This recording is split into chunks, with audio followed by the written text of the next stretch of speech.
Hello everyone, I am Vishaka and welcome to our channel. Now, let's get right into the tutorial.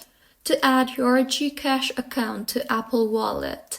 On your iPhone, open the Wallet app and tap the Add button on the top right of your screen and then tap on the debit or credit card option to add a new card. Now, select the option to add a GCash card. This option will only appear if your region is set to Philippines and you are running on iOS 15 or later.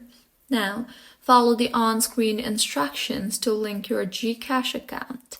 This may involve entering your GCash login credentials and verifying the connection via SMS. Once added, you can use your GCash card with Apple Pay for contactless payments at supported merchants. Note that the ability to add GCash to Apple Wallet may vary by region and device compatibility.